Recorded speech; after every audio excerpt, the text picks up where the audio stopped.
அனைவருக்கும் வணக்கம். ஸோ இன்றைக்கி இந்த இதில் நம்ம என்ன பார்க்கணும்னா Madras high court exam skill test second day வந்து இன்றைக்கி 2வது நாளாக வந்து நடந்துட்டுருக்கு. இன்றைக்கி எந்த மாதிரியான ஸ்கில் டெஸ்ட் வந்து ப்ராக்டிக்கல் வந்து கொடுத்தாங்க, என்னென்ன டாஸ்க் வந்து கொடுத்தாங்க, அதை பற்றி தான் இந்த வீடியோ பார்க்க போகிறோம். ஸோ காலையில் பேட்ச் அட்டன் பண்ணக்கூடிய நண்பர் ஒருத்தர் வந்து நமக்கு வந்து கால் பண்ணி இன்ஃபர்மேஷன் வந்து கொடுத்தாரு. ஸோ அவர் கொடுத்த இன்ஃபர்மேஷன் உங்களுக்கு வந்து நான் வந்து ஷேர் பண்ணுறேன். ஓகேங்களா? ஸோ நேற்று நம்ம ஒரு வீடியோ போட்டிருப்போம், நேற்று என்னென்ன நடந்ததுன்னு சொல்லி போட்டிருப்போம். ஸோ இன்றைக்கி பார்த்திங்க அப்படின்னா நேற்று நடந்ததுக்கும் இன்றைக்கி நடந்ததுக்கும் வந்து கிட்டத்தட்ட எல்லாமே வந்து காமனாக தான் இருக்குது. எல்லாத்துக்கும் கிட்டத்தட்ட அதே மாதிரியான டாஸ்க் தான் வந்து கொடுத்துட்ருக்காங்க. அந்த குக்கிங் மட்டும் ஒரு சிலது வந்து சேஞ்ச் ஆகுது, பெருசாக ஒன்றும் டிஃப்ரென்ஸ் ஒன்றும் இருக்கிற மாதிரி தெரியல. ஓகேங்களா? சரி, மொத்தம் வந்து காமனாக எல்லாத்துக்குமே ஸ்கில் டெஸ்ட் போஸ்ட் வைஸ் கிடையாது, எல்லாத்துக்குமே காமனாக வந்து 7 டாஸ்க் வந்து கொடுக்குறதா அவர் சொன்னார். 7 டாஸ்க் வந்து கொடுக்குறாங்க சார், 7 டாஸ்க் வந்து கொடுக்குறதா சொன்னாங்க. ஸோ நீங்கள் ஸ்கில் டெஸ்ட்டுக்கு போகிறீங்கன்னா மொத்தம் நீங்கள் 7 டாஸ்க் வந்து அட்டன் பண்ணுற மாதிரி இருக்கும். ஓகேங்களா?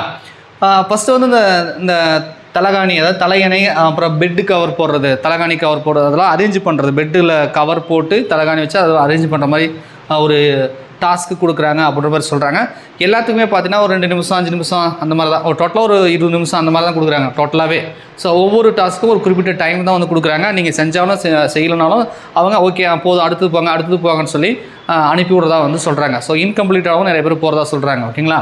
ஸோ நம்ம செஞ்சு முடிக்கிற வரைக்கும் வெயிட் பண்ண மாட்டாங்க, நம்ம செய்ய சொல்லுவாங்க, நம்ம செஞ்சுட்டு இருக்கும்போதே ஓகே அடுத்த டாஸ்க் போங்க அப்படின்றத பண்ண சொல்கிறாங்க. ஸோ இது ஒரு டாஸ்க்காக இருக்குது. 2வது வழக்கமாக வந்து சட்டை அயன் பண்ணுறது, நேற்றே சொல்லியிருந்தாங்க, சட்டை வந்து அயன் பண்ணுறது. ரைட்டா? 3வது வந்து பார்த்திங்கன்னா கிச்சன் ஒர்க்கு. கிச்சனில் வந்து பார்த்திங்கன்னா ஜூஸ் வந்து ரெடிமேடாக அவங்களே வந்து சில சக்கரெலாம் போட்டு வச்சுருக்காங்களாம். நம்ம லெமனை வந்து புளிஞ்சு விட்டு வாட்டர் வந்து எவ்வளோ மிக்ஸ் பண்ணுறோம் அப்படின்ற மாதிரி வந்து செக் பண்ணுறதா வந்து சொன்னாங்க.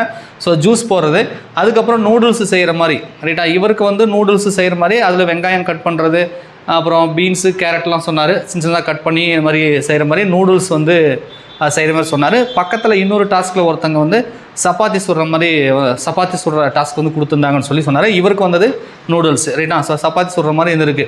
நேற்று வேறு மாதிரி இருந்தது இல்லையா? உப்புமா ரவை வறுக்கிறது, உப்புமா பண்ணுறது, அந்த மாதிரி கொடுத்ததா சொன்னீங்க. இன்றைக்கி நூடுல்ஸ் செய்கிற மாதிரி வந்து சொல்லியிருக்காங்க. வழக்கமாக அதெல்லாம் வந்து பாத்திரம் கழுவுறது, இந்த சில சமையல் சாமான்களை வந்து வாஷ் பண்ணுற மாதிரி. ரைட்டா? இதெல்லாம் வந்து பார்க்குறாங்களா, எப்படி வாஷ் பண்ணுறோம், என்ன பண்ணுறோம், எப்படி யூஸ் பண்ணுறோம் அப்படின்றத வந்து பார்க்குறாங்க. பாத்திரம் கழுவுதல் அப்படின்ற சொல்லி இருக்குது. ரைட்டா? ஸோ அடுத்தது வந்து கார்டன் ஒர்க்கு. கார்டன்னா இந்த வீட்டு பராமரிப்பு, அந்த செடியை இலை வந்து கட் பண்ணுறது இருக்கு இல்லையா, அந்த செடியெல்லாம் வச்சுருக்காங்களாம். ஸோ இலையை வந்து அந்த கத்திரிக்கோள் மாதிரி இருக்கிறதுல நம்ம கட் பண்ணுறது, அது எப்படி வந்து கட் பண்ணுறங்க அப்படின்னு சொல்லி பார்க்குறாங்க. அப்புறம் மோட்டர் போட்டு தண்ணி பாய்ச்சறது, செடிங்களுக்கு தண்ணி பாய்க்கிறது, அதையும் வந்து டெஸ்ட் பண்ணுறதா சொல்கிறாங்க. ரைட்டா? ஸோ கார்டன் ஒர்க்கில் இலை கட் பண்ணுறது, தண்ணி பாய்க்கிறது, அதுக்கப்புறம் டேபிள் கிளீனிங், மக்கு, சில சாமான்லாம் வந்து இந்த டேபிள் சேர் அந்த மாதிரிலாம் வந்து க்ளீன் பண்ணுற ஒர்க்கு. ரைட்டா? சமையல்லையும் வந்து சில க்ளீன் பண்ணுற மாதிரி இருக்குது, டேபிள் கிளீனிங்கும் வந்து இருக்குது. அதுக்கப்புறம் மாப்பு போடுறது, இது நேற்றும் சொன்னிருந்தாங்க நினைக்கிறேன், மாப்பு போடுறதுன்னு சொல்லி இன்றைக்கும் வந்து மாப்பு போட சொல்லியிருக்காங்க. ஸோ நேற்று வந்து பார்த்திங்கன்னா நம்மக்கிட்ட என்ன சொன்னாங்க அப்படின்னா, ரெஸ்ட் ரூம் க்ளீன் பண்ணுறது எப்படி செய்வீங்க என்ன ஏதுன்ற மாதிரிலாம் கேட்டிருந்தாங்கன்னு சொன்னாங்க. பட் பர்சனலாக ஏதோ ஒரு இன்டர்வியூ மாதிரி எதுவும் கேள்வி கேட்ட மாதிரி தெரியல அப்படின்ற மாதிரி சொன்னாங்க. ரைட்டா? பட் இன்றைக்கி நம்ம கால் பண்ணி சொன்னவர் என்ன சொன்னார் அப்படின்னா, ஸோ 2 ஜட்ஜு இருந்தாங்க அந்த இடத்துல, அந்த டாஸ்கில் முடியும் போது அவங்ககிட்ட கடைசியாக அனுப்புனாங்க. அதுக்கப்புறம் அவங்க சில கேள்வி கேட்டாங்க. சார் ஜென்ரல் கேள்விலாம் இல்லை, உங்கள் பேர் என்ன, எங்கேருந்து வரீங்க, என்ன படிச்சிருக்கீங்க, இதுக்கு முன்னாடி என்ன வேலை செஞ்சுருக்கீங்க, அந்த மாதிரிலாம் வந்து கேட்டாங்க அப்படின்ற மாதிரி வந்து சொல்கிறாங்க. அது மட்டும் இல்லாமல் வழக்கமாக அதுக்கு முன்னாடி இன்டர்வியூவில் ஒரு கேள்வி கேட்பாங்க இல்லையா, டிகிரி முடிச்சுட்டு ஏன் வரீங்க, இந்த ஒர்க் வந்து இந்த மாதிரிலாம் வீட்டு வேலை செய்கிற மாதிரி தான், காலையில் 6 மணிக்கே வந்து நீங்கள் வேலைக்கு வர மாதிரி இருக்கும், நைட்டு 8 மணி 10 மணி கூட ஆகும், சம்டைம் வந்து நீங்கள் அங்கேயே ஸ்டே பண்ணிவிட்டு அடுத்த நாள் வீட்டுக்கு போகிற மாதிரிலாம் இருக்கும். ஸோ அதெல்லாம் உங்களால் முடியுமா அப்படின்றத கேட்டிருக்காங்க. ஏன்னா இது எல்லாமே பார்த்திங்கன்னா இந்த டாஸ்க்கை பார்த்தாலே உங்களுக்கு தெரியும். ஸோ இது வந்து வீட்டில் ஜட்ஜுங்களோட வீட்டில் வேலை செய்கிற மாதிரியான வேலைகள் தான் இருக்குது இல்லையா? ஸோ அப்படி இருக்கும்போது காலையில் 6 மணிக்கே போகிற மாதிரியும், நைட் வந்து 8 மணி ஆகலாம், 10 மணி ஆகலாம். சிலர்லாம் ஆல்ரெடி ஒர்க் பண்ணுறவங்களே சொல்கிறாங்க, சனி ஞாயிறு கூட லீவ் கொடுக்காம கூட இருப்பாங்க. ஸோ இந்த மாதிரி வந்து ஹெவியான ஒர்க்காக இருக்கும். ஸோ இதை உங்களால் வந்து செய்ய முடியுமா, செய்வீங்களா, இருப்பீங்களா அப்படின்ற மாதிரியான கேள்விலாம் கேட்டிருக்காங்க. ஸோ கீழமை நீதிமன்றத்தை பொறுத்த வரைக்கும் பார்த்தீங்கன்னா டிகிரி வந்து அப்ளை பண்ணக்கூடாதுன்னு சொல்லலை. இப்போ 2025 நோட்டிஃபிகேஷனை பொறுத்த வரைக்கும் பார்த்தீங்கன்னா +2 டிப்ளமோ வரைக்கும் நமக்கு +2 வரைக்கும் அப்ளை பண்ணுங்கள், டிகிரி முடிச்சவங்க அப்ளையே பண்ண வேணாம்னு சொல்லிட்டாங்க. பட் கீழமை நீதிமன்றத்துலையுமே பார்த்திங்க அப்படின்னா டிகிரி முடிச்சவங்க அப்ளை பண்ண வேண்டான்னு சொல்லியிருந்தாங்கன்னா நமக்கு அது பிரச்சனை இல்லை. பட் அப்ளை பண்ண விட்டுட்டு இப்போ ரிட்டன் எக்ஸாமில் எல்லாம் பாஸ் பண்ணி போனதுக்கப்புறம் நீங்கள் டிகிரி முடிச்சிருக்கீங்க, இந்த வேலை செய்வீங்களா, நீங்கள் குரூப் 4 படிக்கிறீங்களா, குரூப் 2 படிக்கிறீங்களா, காலையில் 6 மணிக்கு வருவீங்களான்னு சொல்லி கேட்குறாங்க. ஸோ மேபி டிகிரி முடிச்சிருந்தீங்க அப்படின்னா மார்க் போடுவாங்களா அப்படின்றது தெரியல. ஸோ ஃபில்டர் பண்ணுறதுக்கும் வாய்ப்பு இருக்குது. நம்ம எதுவும் வந்து முன்கூட்டியே வந்து சொல்ல முடியாது. ஒரு சில டிகிரி முடித்தவங்க செலெக்ஷன் ஆகலாம், டிகிரி முடித்தவங்க வந்து செலெக்ஷன் ஆகாமவங்களும் போகலாம். ஸோ எதுவுமே நம்ம கையில் கிடையாது. பட் ஆனால் வந்து இந்த மாதிரி பர்சனல் கேள்விகள் கேட்குறாங்க. எங்கேருந்து வரீங்க, அப்படின்றலாம் கேட்டிருக்கேன். ஆக்சுவலாக வந்து இன்றைக்கி மட்டும் தான் அந்த மாதிரி கேள்வி கேட்டதாக சொல்கிறாங்க. மேபி நாளைக்கு ஸ்கில் டெஸ்ட் அட்டன் பண்ணுறவங்க உங்களையும் வந்து ஜட்ஜிங் இது மாதிரி ஏதாவது கேள்வி கேட்டாங்களா, பர்சனல் கேள்விகளில் வந்து ஏதாவது கேட்டாங்களா, அதுக்கு ஏதாவது மார்க் போடுறாங்களான்னு தெரியல. ஸோ இதுக்கு வந்து மார்க்காக இல்லை சும்மா விசாரித்தாங்களா அப்படின்ற சரியான விவரங்கள் நமக்கு தெரியல. ரைட்டா? ஸோ விசாரிக்கிறாங்க அப்படின்னாலே நம்மளை வந்து ஏதோ நம்ம என்ன சொல்கிறோம், என்ன பண்ணுறோம், நம்ம என்ன படிச்சிருக்கோன்றதை அவங்க ஏதோ ஒரு டிசைட் பண்ணுறதுக்காக தான் கேட்குறாங்கிற மாதிரி நமக்கு தோணுது. பட் ஆனால் வந்து கேள்வி இன்றைக்கி வந்து கேட்டிருக்காங்க பர்சனலாக, எங்கேருந்து வரீங்க, எந்த ஊர், எந்த டிஸ்ட்ரிக்ட், இதுக்கு முன்னாடி என்ன வேலை பார்த்தீங்க, ஸோ இந்த மாதிரியான விஷயங்களை வந்து கேட்குறாங்க. ஸோ அதுக்கு அவங்க கேட்குறதுக்கு ஏற்ற மாதிரி நீங்கள் பதில் சொல்லிக்கோங்க. ரைட்டா? ஸோ இந்த டாஸ்க்கு தான் இன்றைக்கி வந்து கொடுத்துருக்காங்க. நேற்றும் கிட்டத்தட்ட இதே மாதிரி தான் இருந்தது. அந்த குக்கிங் மட்டும் அப்பப்போ கொஞ்சம் கொஞ்சம் மாறுது. இந்த தோட்டத்தில் செடி கட் பண்ணுறது, தண்ணி பாய்க்கிறது, தலைகாணி கவரு, பெட்ஷீட்டு, அந்த பெட்டு கவரு அதில் போகிறதெல்லாம் வந்து நேற்று இருந்தது. பெட்ஷீட்டை மடிக்க சொன்னாங்க, அங்கே பெட்டு கவர் போடுற மாதிரி இருக்குது. மாப் போடுறது, டேப்புக்கு இந்த க்ளீன் பண்ணுறதெல்லாம் கிட்டத்தட்ட எல்லாத்துக்கும் காமனாக தான் இருக்குது. ஸோ அப்போ அடுத்தடுத்து வர டாஸ்க்கும் பார்த்திங்கன்னா கிட்டத்தட்ட இதை பேஸ் பண்ணி தான் இருக்கும். கொஞ்சம் கொஞ்சம் இந்த குக்கிங்கில் மட்டும் மாற்றி கொடுக்குறதுக்கான வாய்ப்புகள் இருக்குது. ரைட்டா?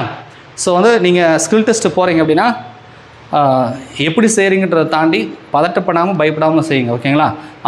நிறைய பேர் டெலகிராமோட மெசேஜ் பண்ணியிருந்தீங்க, கேள்வி கேட்குறாங்க, ஏதாவது பர்சனலாக கேட்குறாங்க, நம்ம பதில் சொல்கிறதுக்குள்ளே அடுத்த கேள்விக்கு போகிறாங்க.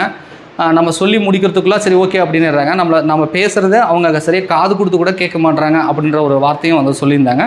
அதேமாதிரி டாஸ்க் வந்து நீங்கள் முழுமையாக முடிக்கிற வரைக்கும் அவங்க வெயிட் பண்ண மாட்டாங்க.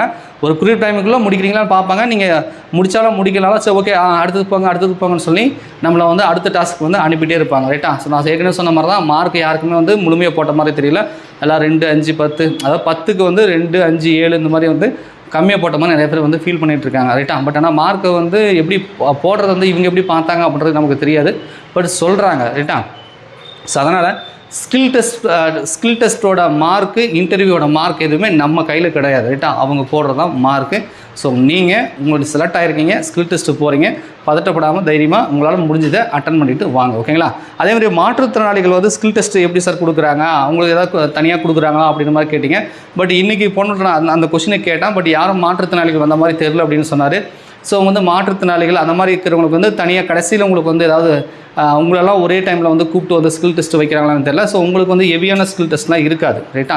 ஸோ மாற்றுத்திறனாளிகளுக்கு ஏற்ற மாதிரி உங்களால் என்ன செய்ய முடியுமோ அதுக்கேற்ற மாதிரி கொஞ்சம் சிம்பிளான ஸ்கில் டெஸ்ட் தான் கொடுப்பாங்க. ஸோ நீங்களும் வந்து ஒரி பண்ணிக்காமல் சென்னைக்கு போயிட்டு அட்டன் பண்ணிவிட்டு வாங்க. ஓகேங்களா? ஸோ இதுக்கப்புறம் வந்து ஸ்கில் டெஸ்ட்டில் அடுத்தது என்னென்ன நடந்துச்சு அப்படின்ற அப்டேட் நீங்கள் தெரிஞ்சுக்கணும் அப்படின்னா நம்ம டெலகிராம் சேனலில் வந்து ஜாயின் பண்ணிக்கோங்க. ஏன்னா டெய்லியுமே நம்மளால் வந்து இதுக்கு சரியான வீடியோ வந்து கொடுக்க முடியாது. ஏன்னா டெட் எக்ஸாம் இருக்குது, போலீஸ் எக்ஸாம் இருக்குது. ஸோ அதுக்கெலாம் நம்ம வீடியோ கொடுக்க வேண்டியது இருக்கிறதுனால ஸோ உங்களுக்கு ஏதாவது அப்டேட் வேணும், எனக்கு ஏதாவது அப்டேட் கிடைச்சது அப்படின்னா நான் டெலகிராம் சேனல் வந்து உங்களுக்கு ஷேர் பண்ணுறேன். அதில் வந்து நீங்கள் பார்த்துக்கோங்க. நண்பர்கள் யாராவது சொல்கிறாங்க இல்லை ஸ்க்ரீன்ஷாட் அனுப்புகிறாங்க அப்படின்னா ஸோ அதை வந்து உங்களுக்கு வந்து நான் ஷேர் பண்ணிடுறேன். ஓகேங்களா? ஸோ மறக்காமல் வந்து டெலகிராம் சேனல் ஷேர் பண்ணிக்கோங்க. டெலகிராம் சேனல் லிங்க் வந்து இந்த வீடியோவோட டிஸ்கிரிப்ஷனில் இருக்குது. ஓகேங்களா? ஸோ அடுத்தது ஸ்கில் டெஸ்ட்டு போகிறவங்க தைரியமாக போங்க. அவ்வளோதான் நான் சொல்ல முடியும். ரைட்டா? அது என்ன நடக்குதோ நடக்க தான் போகுது. நீங்கள் தைரியமாக வந்து பேஸ் பண்ணிட்டு வாங்க. உங்களால் முடிஞ்ச அளவுக்கு வந்து சரியாக வந்து பண்ணிவிட்டு வாங்க. ஓகேங்களா? நன்றி, வணக்கம்.